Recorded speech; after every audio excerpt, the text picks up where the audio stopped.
জাতিসংঘ আন্তর্জাতিক কমিশন, মানবাধিকার কমিশন এবার সরাসরি চ্যালেঞ্জ দিয়ে দিল ওয়াকারুজ্জামানকে, মির্জা আব্বাসকে, বিএনপিকে, ডিজিএফআইকে, ভারতকে। পরিষ্কার ভলকার তুর্ক একদম পরিষ্কারভাবে বলে দিয়েছে হাদি যে মারা গেছে এটা কি হিসেবে ট্রিট করতে হবে, দ্রুত উদ্ঘাটন করতে হবে। এবং এই মৃত্যু কিন্তু 24 সালের জুলাই বিপ্লবের ধারাবাহিকতা।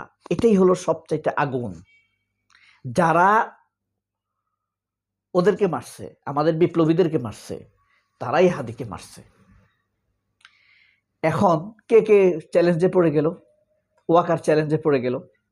এই মৃত্যুর জন্য চারটি স্টেক পরিষ্কার। আপনি দেখেন, হাদির আসনের প্রতিদ্বন্দ্বী হিসেবে মির্জা আব্বাস পরিষ্কার সন্দেহের তালিকা থাকতে হবে। 2 ওয়াকারুজ্জামান এবং ডিজিএফআই, কারণ ওয়াকারুজ্জামান বিপ্লব বিরোধী শক্তি। 3 আওয়ামী লীগ এবং যে গুলি করছে সে তো আওয়ামী লীগ। 4 ভারত। পরিষ্কার এই 4টার বাইরে কোনো ইস্যু নাই, কোনো পয়েন্ট নাই। এখন কথা হলো এই 4টা শক্তি কিন্তু এখন এক হয়ে গেছে, এক সুরে কথা বলছে। ঠিক আছে, এখন এই 4টা শক্তিকে চ্যালেঞ্জ দিয়ে দিচ্ছে জাতিসংঘের মানবাধিকার কমিশনের চেয়ারম্যান ভলকার তুর্ক, যিনি সরাসরি বাংলাদেশে এসে শহীদ পরিবারগুলোর সাথে কথা বলেছেন। তিনি ওই হত্যাকাণ্ডগুলোর নমুনা দেখেছেন, সবার সাথে কথা বলেছেন, মানবাধিকার নিয়ে কাজ করেছেন। তিনি হুট করে গতকাল কঠিন বিবৃতি দিয়েছেন যে শরীফ ওসমান হাদির ইস্যুতে যেন জাতিসংঘের আন্তর্জাতিক নিরপেক্ষ তদন্ত হয়, প্রয়োজনে জাতিসংঘ এটাতে যুক্ত হবে ইউনূস যদি চায়। চমৎকার চ্যালেঞ্জে পড়ে গেল না ওয়াকার এটা গোলযোগ করার জন্য? হ্যাঁ, মারাত্মক। ওয়াকার কিন্তু ধরা খাইতে যাইতেছে। এরপরে আরেকটা জিনিস বের হয়ে গেছে, এটার পিছনে যে ভারত জড়িত। 4টা শক্তির মধ্যে 4টা শক্তি কোনো না কোনোভাবে জড়িত। এখানে তদন্তের পরে বাকিরা নিষ্পাপ হয়ে যাবে, একজন ধরা খাবে এমন না, 4টা শক্তি জড়িত। এবং এটাকে নেতৃত্ব দিচ্ছে ভারত। এর মধ্যেই ফাঁস হলো জুলাই বিপ্লবের সময় কসাই কামালের সাথে ভারতের অ্যাম্বাসডর প্রণয় শর্মা যে ফোনে কথা বলেছেন, মৃত্যুকে সমর্থন করেছেন। এর মানে কি? প্রণয় ভার্মা ধরা, ওয়াকার ধরা। কেন ওয়াকার ধরা, কেন এটা এখন ফাঁস হলো? এটা জাতিসংঘই ফাঁস করেছে। বাংলাদেশ ভারতের চাইতে গোয়েন্দা টিম জাতিসংঘের শক্তিশালী না? আমেরিকার শক্তিশালী না? জাতিসংঘ মানেই তো আমেরিকা। এখন দেখেন এই যে এটা এখন বের হলো, এর মানে কি? প্রণয় ভার্মাকে সাইজ করার জন্য, মুখ বন্ধ করার জন্য শেষ। প্রণয় ভার্মার আর মুখ আছে? লজ্জা থাকলে, লজ্জা তো এদের নাই, এখন মুখও নাই। ওয়াকার কথা বলতে পারবে এখন? ওয়াকার পক্ষ নিতে পারবে? প্রণয় ভার্মা সরাসরি ফোন করে বলতেছে এই হত্যাকে আমরা সমর্থন করতেছি, ঠিক না?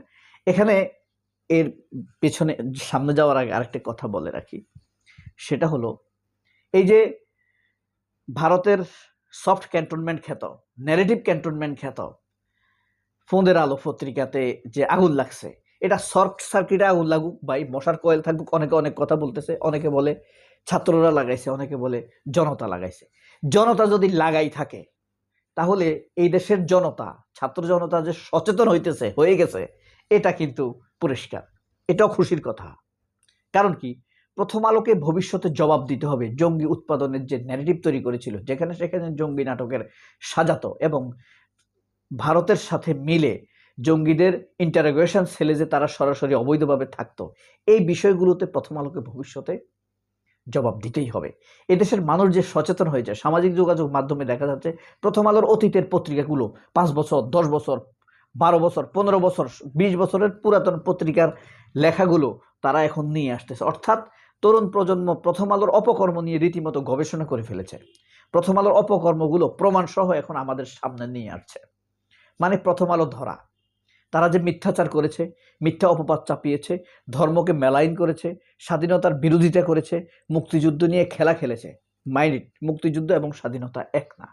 মুক্তিযুদ্ধ ভারতের ন্যারেটিভ, আর দেশের মানুষ স্বাধীনতা চায়। বাংলাদেশ এমনিতেই স্বাধীন হতো, 1400 মাইল দূর থেকে বাংলাদেশকে পাকিস্তান শাসন করতে বেশি দিন পারত না, এটা এমনিই স্বাধীন হয়ে যেত। শেখ মুজিবের ভুলের কারণে এদেশে এত মানুষ নিহত হয়েছে স্বাধীনতার সময়, এটা এমনিই স্বাধীন হয়ে যেত। ভারতের গেম খেলতে গেছে, শেখ মুজিব প্রধানমন্ত্রী হইতে গেছে, এই কারণে এতগুলো মানুষকে, যদিও 30 লক্ষের কথা সম্পূর্ণ ভুয়া।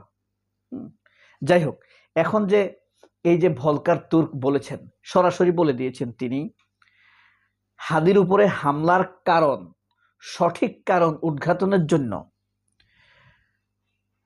হামলার দ্রুত তদন্ত, নিরপেক্ষ তদন্ত করার জন্য আহ্বান করেছে। যদি তদন্তে কোনো সহযোগিতার প্রয়োজন হয়, আমি কিন্তু একদম পিওর কথাটা বলছি, তাহলে অবশ্যই জাতিসংঘ তদন্ত কাজে সহযোগিতা করবে। কারণ জাতিসংঘ পরিষ্কার একটি তদন্ত কাজে সহযোগিতা করেছে আমাদেরকে, আমরা তো অকৃতজ্ঞ হতে পারি না। আমেরিকা 71 সালে যে অবস্থান নিয়েছে বাংলাদেশের স্বাধীনতার সময়, ওটা সঠিক ছিল। চীনের অবস্থানও সঠিক ছিল, এখন আমার কাছে মনে হচ্ছে। চীন কি আমাদের চাইতে কম ট্যালেন্ট নাকি? যাই হোক, এই কথাটা কম ট্যালেন্ট বলতেছি না, সবসময় ট্যালেন্ট হইলেও সঠিক কাজ করবে এমন না, কারণ তখন আমরা ম্যাচিউরড ছিলাম না। আর বাংলাদেশের স্বাধীনতার জন্য এত রক্তের প্রয়োজন কোনোভাবেই ছিল না। এটা একটা ভারতের গেম ছিল, শেখ মুজিবের লোভ ছিল এখানে, নয়তো বাংলাদেশ এমনিতেই স্বাধীন হয়ে যেত। 1400 কিলোমিটার দূর থেকে একটা দেশকে এই পৃথিবীতে কেউ কোথাও শাসন করতে পেরেছে? কখনোই পারেনি। আমেরিকা যেখানে ইরাককে পারছে না, পারছে ইরাককে শাসন করতে? আমেরিকা পারে নাই। আমেরিকার মতো শক্তিশালী দেশ আরো 1400 কিলোমিটার দূর থেকে পাকিস্তান বাংলাদেশকে শাসন করবে? Is it possible? এটা সম্ভব না, এটা এমনি স্বাধীন হয়ে যেত। যাই হোক, এখন এই যে মানে এটা যে একটা ভারত বিএনপিকে নিয়ে, ওয়াকারকে নিয়ে, আওয়ামী লীগকে নিয়ে, ডিজিএফআইকে নিয়ে একটা খেলা খেলতেছে, এটা টের পেয়ে গেছে আমেরিকা। কারণ এখন ভারতের সাথে আমেরিকার সারা ওয়ার্ল্ড একটা খেলা চলতেছে। এটা হলো আমাদের বাড়তি বেনিফিট, আমরা যে ছেড়ে দিলাম তা কিন্তু না। এই যে এখন ওয়াকারও চ্যালেঞ্জের মধ্যে পড়ে গেল, ভারতও চ্যালেঞ্জের মধ্যে পড়ে গেল। ভারত আটকাইতে গিয়ে এখন ওয়াকার আটকায় যাবে, বিএনপি আটকায় যাবে, ধরা খায় যাবে। তাহলে কি হচ্ছে? ভলকার তুর্কের থ্রেটে পড়ে গেল ভারত। ভলকার থ্রেটের মধ্যে ওয়াকার এবং ইউনুস জাতিসংঘের চ্যালেঞ্জের মুখে পড়ে গেছে। এই জিনিসটা এখন পরিষ্কার। এখান থেকে বিএনপি বের হবে কিভাবে? কারণ বিএনপি, আওয়ামী লীগের ফেসবুকে স্ট্যাটাস নিয়ে বিএনপি অফিসিয়াল প্যাডের মধ্যে লেখে, হাই shame BNP shame. Awami League লিখে দেয় তোমাদের Facebook status. S M Zakir Hossain, ছাত্রলীগের সাবেক সেক্রেটারি, চিনতে পারছেন তাকে? আমি চিনতে পেরেছি। ধরা খেয়ে গেল বিএনপি। তবে হাদির মৃত্যু, ওয়াকার, তুমি মানুষ কয়টা মারবা? 1400 মারার সমর্থন দিছ। হাদিস মারার পিছনে তোমাকে এদেশের মানুষ সন্দেহ করে। আর তোমার জীবন ব্যর্থ এই কারণেই যে তোমাকে জন্ম দিয়ে তোমার মা বাপ অপমানিত, তোমার ঘরে জন্ম নিয়ে তোমার সন্তানরা অপমানিত, আর তোমাকে এদেশের মানুষ বিশ্বাস করে না। তোমার ক্যারিয়ারের উপার্জনকে হারাম মনে করে এদেশের মানুষ।